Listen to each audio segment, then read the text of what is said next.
Okay, Assalamualaikum warahmatullahi wabarakatuh. Nama saya Amira Amri bin Aslah dan saya dari kelas Bahasa Melayu 1. Jadi hari ini saya akan melakukan tugasan kedua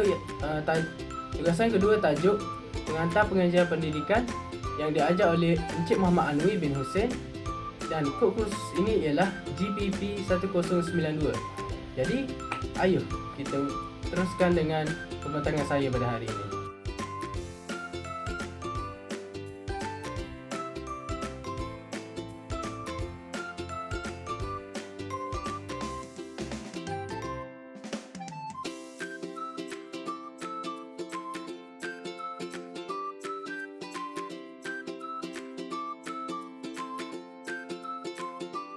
Okey, pembincangan yang seterusnya pula, saya akan terangkan apakah aktiviti yang saya telah pilih dan macam mana kita akan melakukan aktiviti tersebut. Jadi, aktiviti ini dinamakan sebagai aktiviti membatangi suku kata, iaitu KV dan KV, konsonant vokal tambah konsonant vokal. Jadi, aktiviti atau bahan bantu mengajar ini saya menggunakan berbentuk digital, iaitu word wall. Jadi, jom kita tengok bagaimana saya melakukan aktiviti ini. Okey, jadi kita telah selesai video bagaimana melakukan aktiviti itu. Jadi kita akan teruskan dengan apakah kelebihan-kelebihan yang terdapat pada aktiviti tersebut. Jadi kelebihan yang pertama ialah murid dapat membatangi suku kata tersebut dengan baik. Terutamanya konsonant vokal tambah konsonant vokal. Sebagai contoh perkataan, mata, cili, lada, dadu. Okey. Kelebihan kedua pula ialah murid dapat mempelajari bagaimana ingin menyebut setiap bahagian suku kata dengan betul. Hal ini kerana saya telah memasukkan elemen suara ke dalam permainan digital tersebut. Kelebihan yang ketiga pula ialah murid akan lebih berminat terhadap aktiviti ini kerana aktiviti ini melibatkan penggunaan teknologi moden, sama ada laptop, komputer atau telefon pintar yang selaras dengan perkembangan teknologi kita pada masa kini. Mereka akan lebih meminati untuk melakukan aktiviti-aktiviti yang melibatkan digital. Jadi, kelebihan yang keempat pula ialah murid dapat mengetahui bagaimana ingin belajar melalui teknologi yang moden sekarang ini. Jadi, dengan ini, murid dapat mempelajari lebih banyak aktiviti ataupun tajuk yang berkaitan dengan aktiviti digital melalui penggunaan internet ataupun teknologi moden. Dan kelebihan yang terakhir ialah murid boleh mempelajari dengan lebih mendalam tentang suatu subjek itu. Mengapa? Apabila murid meminati suatu subjek ataupun meminati suatu subjek oleh kerana aktivitinya tersebut menarik, jadi mereka akan mencari ataupun menggali lebih dalam lagi tentang tajuk itu, dan mereka sendiri akan melakukan aktiviti-aktiviti digital yang berkaitan dengan tajuk itu. Jadi itu sahaja kelebihan yang terdapat pada aktiviti ini. Kita akan ke topik yang seterusnya. Topik yang seterusnya pula ialah penambahbaikan aktiviti. Aktiviti saya tidak semestinya sempurna, jadi ia akan ada kekurangan-kekurangan dia. Jadi saya telah memikirkan beberapa penambahbaikan yang dapat dilakukan ke atas aktiviti digital yang telah saya cipta ini. Jadi penambahbaikan pertama ialah saya akan menyediakan ganjaran jika murid dapat melakukan aktiviti tersebut sampai habis untuk memberi motivasi kepada murid. Jadi maksud saya di sini ialah apabila murid melakukan sesuatu aktiviti itu, sama ada salah ataupun betul, tapi dia telah berjaya melakukan aktiviti itu habis ataupun selesai semua aktiviti yang saya cipta itu, saya akan memberikan ganjaran kepadanya. Hal ini dapat memberikan motivasi yang lebih kepada murid untuk melakukan aktiviti itu lagi, sama ada aktiviti digital ataupun fizikal. Jadi penambahbaikan yang kedua pula ialah saya akan menggunakan tajuk selain daripada suku kata seperti kata nama, kata majmuk dan lain-lain lagi agar murid tidak bosan dan dapat menguasai tajuk lain dengan bagus. Penambahbaikan yang ketiga pula ialah saya akan menukarkan aktiviti ini ke dalam bentuk fizikal agar murid dapat merasai perkara yang sebenar apabila melakukan aktiviti tersebut dan dapat mempelajari pembelajaran itu dengan lebih faham dan mendalam. Dan penambahbaikan aktiviti yang terakhir pula ialah saya akan mencipta sendiri aktiviti atau bahan bantu mengajar supaya saya dapat memenuhi cita rasa saya dan dapat menyelesaikan masalah-masalah yang berkaitan dengan literasi dalam kalangan murid. Mengapa? Apabila saya mencipta sendiri aktiviti tersebut ataupun aktiviti digital, sama ada dalam bentuk digital ataupun fizikal, tanpa menggunakan template ataupun tapak-tapak yang telah orang lain bina, tapi saya akan membina tapak itu sendiri. Jadi dengan ini saya dapat mengetahui macam mana masalah-masalah murid ataupun masalah-masalah literasi yang murid hadapi ketika belajar. Jadi itu sahaja untuk penambahbaikan aktiviti ini. Kita akan ke topik yang seterusnya.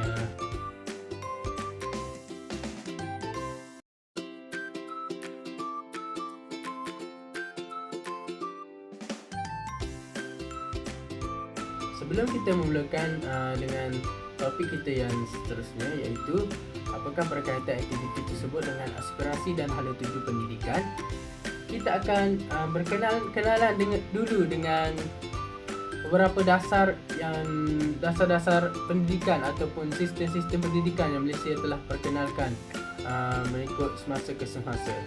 Jadi dasar yang pertama ialah Pelan Pembangunan Pendidikan Malaysia, PPPM. Jadi Kementerian Pendidikan Malaysia telah menghasilkan Pelan Pembangunan Pendidikan Malaysia iaitu PPPM pada tahun 2013 hingga 2025 bagi menyediakan pendidikan terbaik untuk semua murid. Pelan Pembangunan Pendidikan Malaysia ini telah diperkenalkan pada tahun 2013 untuk tempoh 13 tahun iaitu sehingga tahun 2025. Pelan transformasi pendidikan ini dilaksanakan untuk meningkatkan prestasi murid sejajar dengan standard pendidikan antarabangsa, meningkatkan pandangan ibu bapa serta masyarakat terhadap dasar pendidikan negara dan mempersiapkan generasi muda Malaysia untuk menghadapi keperluan abad ke-21 ini. Pelan ini berfokuskan kepada pembangunan dan perkembangan serta menambah baik sistem pendidikan secara berterusan. Okey, baik. Sistem pendidikan Malaysia yang kedua pula ialah Standard Kualiti Pendidikan Malaysia iaitu SKPM. SKPM ni terbahagi kepada dua iaitu SKPM dan SKPMG2. SKPMG2 itu terdiri daripada Standard Kualiti Pendidikan Malaysia gelombang kedua. Jadi kita akan menerangkan tentang apakah itu Standard Kualiti Pendidikan Malaysia terlebih dahulu. Kementerian Pendidikan Malaysia ataupun KPM telah mengambil inisiatif bagi menggubal satu standard kualiti pendidikan bagi memastikan taraf pengurusan dan pengajaran yang memuaskan dapat diwujudkan dan dikekalkan di suatu institut pendidikan itu. Standard kualiti pendidikan yang dikenali sebagai Standard Kualiti Pendidikan Malaysia iaitu SKPM telah diperkenalkan pada tahun 2010 yang merupakan kesinambungan kepada SKPM sekolah pada tahun 2003. Jadi, SKPM dijadikan panduan oleh pihak sekolah dalam mengurus operasi mengikut keperluan dan kepentingan bagi mencapai satu standard yang memuaskan. SKPM ini teruntuk kepada semua sekolah-sekolah di Malaysia, sama ada sekolah menengah ataupun sekolah rendah. Jadi, kita akan ke topik yang kedua pula iaitu SKPMG2. Baiklah, topik yang kedua pula ialah Standard Kualiti Pendidikan Malaysia Gelombang 2 ataupun SKPMG2. Jadi, apakah itu SKPMG2? Jadi, kita akan menerangkan apakah itu SKPMG2. Selaras dengan pelaksanaan Pelan Pembangunan Pendidikan Malaysia dari tahun 2013 hingga tahun 2025, SKPM telah ditambah baik bagi meningkatkan keberkesanan pengurusan dan pengajaran. Mulai 2017, SKPM telah ditambah baik dan dikenali sebagai Standard Kualiti Pendidikan Malaysia Gelombang 2 ataupun SKPMG2. Sebagaimana SKPM pada tahun 2010, SKPMG2 juga merupakan instrumen panduan kepada pentadbir dan warga sekolah, terutamanya sekolah-sekolah di dalam Malaysia untuk meningkatkan keberkesanan pengurusan dan proses pengajaran dan pembelajaran. Okey. Itu sahaja bagi tajuk sistem-sistem ataupun dasar-dasar pendidikan di Malaysia. Kita akan tajuk yang seterusnya iaitu Okey, setelah selesai saya menerangkan ketiga-tiga dasar-dasar ataupun sistem pendidikan yang dicipta oleh kerajaan ataupun Kementerian Pendidikan Malaysia, saya akan terangkan pula perkaitan aspirasi dan hala tuju pendidikan dengan aktiviti yang telah saya cipta, iaitu aktiviti digital for all tersebut. Jadi saya akan teruskan dengan aktiviti for all itu merangkumi 3 anjakan PPPM dari 11 anjakan PPPM, Pelan Pembangunan Malaysia. Jadi Pelan Pembangunan Malaysia ni telah melancarkan 11 anjakan bagi menerajui aspirasi dan hala tuju pendidikan yang cerah bagi Malaysia. Jadi saya telah pilih anjakan 2, anjakan 4 dan anjakan 7 yang berkaitan dengan aktiviti digital yang telah saya cipta itu. Jadi kita akan mulakan dengan anjakan 2. Anjakan 2 bermaksud memastikan setiap murid menguasai kemahiran dalam bahasa Melayu dan bahasa Inggeris dan digalakkan mempelajari bahasa tambahan. Jadi saya telah mencipta bahan batu mengajar tersebut menggunakan bahasa Melayu, iaitu menggunakan subjek bahasa Melayu, iaitu membatangi suku kata. Jadi tidak semestinya bahan batu mengajar itu perlu menggunakan subjek bahasa Melayu. Malah ia boleh menggunakan subjek lain juga seperti bahasa Inggeris, bahasa Arab, dan murid juga digalakkan untuk mengambil bahasa tambahan seperti bahasa Cina, bahasa Arab, bahasa India, bahasa Perancis dan lain-lain lagi. Jadi anjakan seterusnya kita ke anjakan 4, iaitu mentransformasikan profesion keguruan menjadi profesion pilihan. Jadi hal ini bermaksud apabila saya melakukan sesuatu bahan bantu mengajar dalam bentuk sama ada fizikal ataupun digital, murid-murid ataupun orang-orang sekeliling akan menampakkan bahawa profesion keguruan ni bukan hanya sekadar profesion biasa, malah ia akan menjadi sebuah profesion pilihan bagi murid-murid. Kerana murid akan melihat bahawa guru telah melakukan ataupun mencipta sesuatu yang menarik. Hal ini akan menarik minat mereka untuk menjadi seorang guru agar mereka boleh mencipta sesuatu yang menarik juga kepada anak-anak murid mereka nanti. Jadi anjakan yang terakhir yang berkaitan dengan aktiviti saya ini ialah anjakan 7. Jadi apakah itu anjakan 7?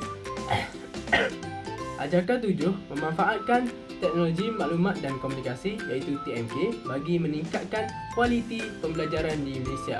Jadi Kementerian Pendidikan Malaysia sangat menekankan penggunaan teknologi maklumat dan komunikasi selaras dengan perkembangan teknologi moden pada masa kini. Jadi banyak dapatan dari kajian yang menyatakan bahawa murid-murid pada masa kini lebih tertarik kepada bahan-bahan digital ataupun bahan-bahan yang melibatkan penggunaan TMK ataupun internet. Kerana mereka sudah lama ataupun lebih awal lagi terdedah dengan teknologi seperti telefon pintar dan tablet. Jadi hal ini dapat dengan saya menggunakan aktiviti digital itu dapat menarik lebih ramai lagi murid untuk belajar bahasa Melayu. Dan saya telah memanfaatkan aktiviti itu dalam digital, iaitu teknologi maklumat komunikasi, untuk meningkatkan lagi kualiti pembelajaran dan pemudahcaraan saya di dalam kelas. Okey, itu sahaja untuk topik ini. Kita akan ke topik yang seterusnya. Okey, saya sudah siap menerangkan ketiga-tiga anjakan dari 11 anjakan PPPM yang berkaitan dengan aktiviti digital saya. Jadi saya akan teruskan dengan perkaitan 3 aspek aspirasi murid dari 6 aspirasi murid dengan aktiviti digital saya. Jadi kita akan mulakan dengan aspek pengetahuan. Jadi aspirasi murid ni ada 6, iaitu pengetahuan, kemahiran berfikir, kemahiran memimpin, kemahiran bahasa, etika dan kerohanian, dan identiti nasional. Tapi bahan bantu mengajar saya hanya berkait rapat dengan 3 aspirasi dari 6 aspirasi murid yang disediakan oleh PPPN. Jadi kita akan mulakan dengan pengetahuan. Okey, pengetahuan. Kemahiran ini merupakan kemahiran asas yang membolehkan mereka mempunyai pengetahuan agar berfungsi secara berkesan dan bagi membolehkan mereka memupuk nilai untuk diri sendiri, masyarakat dan negara. Pengetahuan yang diperoleh oleh murid diharap dapat diaplikasikan dalam kehidupan seharian mereka. Okey, jadi bahan bantu digital saya berkait rapat dengan pengetahuan. Mengapa? Ialah bahan bantu digital saya ciptakan untuk mereka belajar, untuk mereka mendapatkan ilmu tentang tentang bahasa Melayu, iaitu membatangi suku kata. Jadi apabila mereka memperolehi pengetahuan ataupun ilmu tentang membatangi suku kata, mereka akan menggunakannya atau mereka akan menggunakannya dalam kehidupan seharian mereka, dan mungkin mereka dapat menyebarkan kefahaman mereka kepada orang lain dan memanfaatkannya. Jadi dengan ini ia memenuhi aspek aspirasi murid, iaitu pengetahuan ini. Okey, kita akan ke kemahiran yang kedua, iaitu kemahiran berfikir. Jadi kemahiran berfikir ini merupakan salah satu elemen penting dalam mempersiapkan murid agar berupaya bersaing pada peringkat global. Berfikir adalah proses kognitif yang membolehkan maklumat diperoleh, pengetahuan berkembang dan ilmu dijana. Pemikiran kreatif dan inovatif, iaitu kemampuan menginovasi, menjana kemungkinan baharu dan mencipta idea atau pengetahuan baru amat diperlukan jika mahu bersaing di peringkat global ini. Jadi apa berkaitan bahan bantu mengajar yang bentuk digital yang telah saya cipta? Okey, jadi bahan bantu mengajar saya dicipta untuk membuat murid itu berfikir. Mereka akan berfikir mereka akan berfikir bagaimana ingin membatangi suku kata. Sebagai contoh, diberikan 2 soalan sama ada ta ataupun na. Jadi saya sediakan suara. Sambil-sambil itu saya sediakan suara. Jika anda tekan pada butang suara dekat ta, akan bunyi mata. Kalau anda tekan suara dekat bunyi na, mana. Jadi di situ murid akan berfikir. Dan saya juga sediakan gambar untuk soalan itu. Jadi murid akan berfikir, ni gambar mata, jadi saya perlu tekan mata. Okey, jadi itulah tujuan BBM ataupun bahan bantu mengajar yang saya cipta. Okey, kita akan ke aspek yang ketiga, iaitu kemahiran memimpin. Aspek ataupun aspirasi murid yang ketiga yang berkaitan dengan bahan bantu mengajar ataupun BBM digital saya ialah kemahiran memimpin. Kebolehan untuk memimpin dan bekerja dengan orang lain secara berkesan adalah penting. Sistem pendidikan negara akan membantu setiap murid mencapai potensi sepenuhnya dengan mewujudkan peluang yang formal dan bukan formal, bekerja dalam pasukan dan mengamalkan ciri kepimpinan. Dalam konteks sistem pendidikan, kepimpinan merangkumi 4 dimensi, iaitu keusahawanan, berdaya tahan, kecerdasan emosi dan kemahiran berkomunikasi dengan berkesan. Jadi, apakah perkaitannya dengan BBM saya? Jadi, okey, baiklah. BBM saya ni, saya menciptanya dalam bentuk digital. Ia mempunyai 10 nombor kesemuanya. Jadi, saya boleh mengubah aktiviti tersebut daripada bentuk individu kepada bentuk berkumpulan. Sebagai contoh, saya akan memberikan setiap nombor tersebut satu kumpulan. Contohlah, dalam satu kelas ni ada 26 murid. Jadi saya akan bahagikan murid-murid tu kepada beberapa kumpulan mengikut kotak-kotak tersebut. Jadi setiap kumpulan akan mempunyai seorang pemimpin ataupun ketua yang akan dilantik dan dipilih sendiri oleh ahlinya. Jadi di situlah kita boleh nampak bagaimana seorang pemimpin itu mengetuai kumpulan mereka dalam menyelesaikan masalah yang terdapat dalam bahan bantu mengajar saya. Jadi itu yang saya ingin buat penambahbaikan terhadap BBM saya. Jadi itu sahaja untuk 3 aspirasi murid ini. Kita akan teruskan dengan seterusnya. Okey, jadi saya telah selesai menerangkan 3 aspirasi murid yang berkaitan dengan bahan bantu mengajar digital saya. Jadi saya akan teruskan dengan 4 standard kualiti dan tindakan untuk mencapai SKPMG 2 yang berkaitan dengan BBM digital saya. Jadi BBM digital saya telah menepati 4 standard kualiti dan tindakan untuk mencapai standard kualiti pendidikan Malaysia gelombang kedua. Jadi ada 4 standard kesemuanya, iaitu kita mulakan dengan guru mengawal proses pembelajaran secara terancang. Guru perlu mengelola isi pelajaran dan peruntukan masa serta memberi peluang kepada penyertaan aktif murid dengan menepati objektif pelajaran, mengikut keupayaan murid dan secara berterusan dalam PDP. Sebagai contoh, BBM saya telah melakukan BBM untuk mengajarkan murid tentang bahasa Melayu, iaitu membantangi suku kata. Jadi pada hari tersebut saya akan memfokuskan murid-murid untuk bergiat aktif dalam melakukan aktiviti BBM digital saya, sama ada menggunakan komputer sekolah ataupun laptop, tablet dan komputer kepunyaan saya sendiri. Jadi saya akan merancang bagaimana murid-murid akan bergerak aktif melakukan aktiviti tersebut. Saya juga akan merancang dalam satu masa subjek saya yang saya mengajar itu, saya akan merancang dari mula hingga akhir bagaimana setiap murid akan mendapat peluang untuk melakukan aktiviti tersebut. Ya, jadi itulah sebab-sebab ataupun perkaitan BBM saya yang berkaitan dengan standard kualiti dan tindakan SKPMG 2, iaitu guru mengawal proses pembelajaran secara terancang. Jadi standard kualiti yang kedua pula ialah guru mendorong minda murid melaksanakan aktiviti pembelajaran secara terancang. Jadi guru perlu merangsang murid berkomunikasi dan berkolaboratif, mengemukakan soalan yang menjurus ke arah pemikiran kreatif dan membuat keputusan atau menyelesaikan masalah, mewujudkan peluang untuk murid memimpin dan mengemukakan soalan-soalan yang berkaitan isi pelajaran serta memperoleh pengetahuan dan kemahiran secara kendiri berdasarkan objektif pelajaran, mengikut keupayaan murid dan secara berterusan.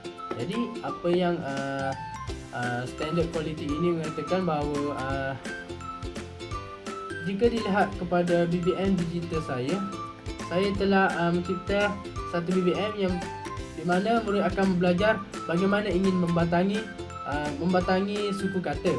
Jadi di situ saya akan mendorong minda murid untuk berfikir bagaimana ingin menyelesaikan masalah ini. Dan saya juga ada sebut pada slide sebelum ini tentang saya akan menukarkan saya akan menukarkan cara permainan ini dimainkan dari individu kepada bentuk berkumpulan.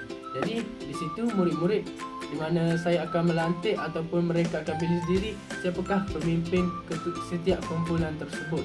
Jadi di situ saya dapat lihat bagaimana murid-murid berkolaboratif, bekerjasama dan berkomunikasi antara satu sama lain agar mereka dapat menyelesaikan masalah yang terdapat pada BBM saya ini. Jadi itu yang dimaksudkan dengan standard yang kedua, iaitu standard kualiti dan tindakan untuk mencapai standard SKPMG 2. Jadi kita akan terus ke topik yang seterusnya. Baiklah, kita akan teruskan dengan dua lagi standard kualiti dan tindakan untuk mencapai standard SKPMG 2. Jadi di sini dia cakap murid melibatkan diri dalam proses pembelajaran secara berkesan. Penerangannya, guru ataupun saya memberi pujian, galakan, penghargaan dan keyakinan kepada murid serta prihatin terhadap keperluan murid secara berhemah, menyeluruh dan berterusan. Seperti ataupun sebagaimana yang saya cakap sebelum ini di dalam slide penambahbaikan BBM saya akan memberi ganjaran dan pujian kepada murid-murid saya apabila mereka selesai melakukan kesemua BBM digital yang saya cipta. Hal itu akan memberikan semangat kepada mereka untuk belajar lagi ataupun minat lagi terhadap bahasa Melayu. dan mereka akan lebih bersemangatlah untuk melakukan suatu aktiviti jika berkaitan dengan subjek bahasa Melayu. Malah subjek lain juga boleh menjadi subjek kegemarannya apabila seorang guru bagi setiap subjek itu memberi galakan ataupun penegahan positif kepada dia. Jadi standard kualiti dan tindakan untuk mencapai standard SKPMG. Kedua, yang terakhir ialah guru mendorong emosi murid melaksanakan aktiviti pembelajaran secara terancam. Jadi penerangannya, memberi respon, berkomunikasi dan melaksanakan aktiviti ini secara kolaboratif, berpemikiran kreatif, mengemukakan soalan, menyelesaikan masalah dan mengaitkan isi pelajaran dengan kehidupan berdasarkan objektif pelajaran secara aktif, yakin dan berhemah. Jadi sama juga dengan slide yang sebelum ini dan slide penambahbaikan juga. Saya akan menambah baik dengan menukarkan aktiviti BBM digital itu dari individu kepada aktiviti yang kumpulan. Jadi saya akan tukar aktiviti tersebut kepada kumpulan. Dengan ini murid-murid dapat bekerjasama dengan sesama mereka dengan melantik seorang ketua dan bagaimana mereka berkomunikasi di antara mereka. Hal ini dapat mencapai standard kualiti dan tindakan untuk mencapai standard SKPMG 2. Jadi itu saja perkaitan yang berkait rapat dengan aktiviti BBM digital saya yang telah saya cerita. Baiklah, kita telah selesai menerangkan semua perkaitan aspirasi dan hala tuju pendidikan yang berkait rapat dengan bahan bantu mengajar digital saya. Jadi kita akan teruskan dengan implikasi sistem pendidikan kepada guru. Jadi ada 4 kesemuanya. Kita akan mulakan dengan pengurusan pengajaran dan pembelajaran. Guru perlu berkeupayaan merancang dan melaksanakan proses pengajaran dan pembelajaran serta memastikan pencapaian matlamat dan objektif yang ditetapkan. Guru juga perlu bersungguh-sungguh untuk memperkembangkan potensi dan pencapaian murid serta cara berfikir, nilai dan kelakuan murid yang dijangkakan pada tahap optimum secara berterusan. Jadi implikasi kedua pula ialah kemahiran teknologi. Guru perlu menggunakan pengetahuan tentang isi kandungan mata pelajaran, pengajaran dan pembelajaran serta teknologi untuk memudah cara dan mencetuskan pengalaman pembelajaran, kreativiti dan inovasi murid dalam interaksi bersemuka dan persekitaran maya. Di samping itu, guru harus mempamerkan pengetahuan, kemahiran dan gaya kerja seseorang profesional inovatif dalam masyarakat global dan digital, termasuk kemahiran dalam sistem teknologi maklumat dan komunikasi iaitu TMK dan peralatan digital bagi menyokong kejayaan dan inovasi murid. Seperti hal ini juga berkait dengan BBM digital yang telah saya cerita, iaitu di mana saya telah menggunakan teknologi maklumat dan komunikasi iaitu bahan digital yang boleh dimainkan sama ada di dalam telefon pintar, di dalam tablet ataupun laptop dan juga komputer. Itu dapat menarik lebih banyak murid untuk belajar dengan kami guru dan juga menunjukkan bahawa guru juga pandai menggunakan teknologi yang sejajar dengan perkembangan teknologi moden terkini. Jadi kita akan ke dua lagi implikasi kepada guru. Dua lagi implikasi kepada guru iaitu mempunyai wawasan dan menjadi suri teladan. Jadi kita mulakan dengan mempunyai wawasan. Guru perlu memiliki satu wawasan yang unggul untuk mentransformasikan pelbagai aspek pendidikan, berfikir aras tinggi dan mampu berinovasi supaya dapat meningkatkan keberhasilan sekolah dan kemenjadian murid. Dan implikasi yang terakhir ialah menjadi suri teladan. Suri teladan. Berdasarkan Pelan Pembangunan Pendidikan Malaysia iaitu PPM, setiap murid menghabiskan lebih 1/4 daripada masa mereka di sekolah semasa mereka berusia 7 tahun hinggalah 17 tahun, 7 tahun hingga 12 tahun dan 13 tahun hingga 17 tahun. Dalam tempoh ini, sekolah menjadi institut penting untuk penghayatan nilai dan pemupukan perpaduan. Guru bukan sahaja harus berperanan sebagai suri teladan kepada murid dalam apa jua tindakan dan tingkah laku mereka, tetapi guru juga harus berusaha menghasilkan murid yang dibangunkan dengan identiti nasional yang kukuh melalui pengajaran dan pembelajaran aktiviti co-curriculum serta aspek pembangunan sasiah murid. Jadi di sini dia cakap guru perlu menjadi suri teladan kerana bukan ibu bapa sahaja yang bersama murid pada ketika cuti sekolah, tapi murid banyak lagi menghabiskan minggu-minggu mereka dengan guru. Jadi guru perlulah menjadi suri teladan kepada mereka agar murid-murid dapat mencontohi perkara ataupun sifat-sifat positif yang terdapat pada guru itu untuk mereka menggunakannya ataupun menunjukkan balik kepada orang lain apabila mereka meningkat dewasa nanti. Jadi itu saja untuk implikasi sistem pendidikan kepada guru. Kita akan teruskan dengan slide yang terakhir iaitu kesimpulan. Okey, kita telah sampai ke penghujung slide ataupun perbentangan tugasan pentaksiran berterusan GPP 1092 ini. Jadi, kita akan membincangkan ataupun menerangkan tentang kesimpulan. Kesimpulannya, kerajaan ataupun Kementerian Pendidikan Malaysia telah banyak melakukan dasar-dasar atau sistem-sistem pendidikan di negara kita ini untuk melahirkan generasi-generasi yang akan datang supaya mereka mahir dalam bidang pendidikan. Namun, kesemua dasar-dasar ataupun sistem-sistem pendidikan itu tidak akan jadi ataupun tidak akan menunjukkan perubahan jika murid itu sendiri tidak ubah diri mereka. Jadi, guru menjadi tonggak utama seorang murid itu untuk belajar mengenali dunia, sama ada dalam dunia pelajaran ataupun dunia nyata. Guru memberi pengaruh yang sangat besar selain ibu bapa. Guru ini ibarat menjadi ibu bapa mereka ketika mereka di sekolah. Jadi kita sebagai guru, sebagai seorang guru perlulah membimbing anak-anak murid kita, bukan sahaja sekadar kita pergi ke sekolah untuk bekerja, tetapi kita hendaklah menjadi seperti ibu bapa mereka, di mana kita membimbing mereka daripada mereka yang tidak tahu kepada mereka tahu, dari mereka tidak pandai kepada mereka pandai. Jadi itu sahaja kesimpulan saya pada hari ini. Sekian, terima kasih.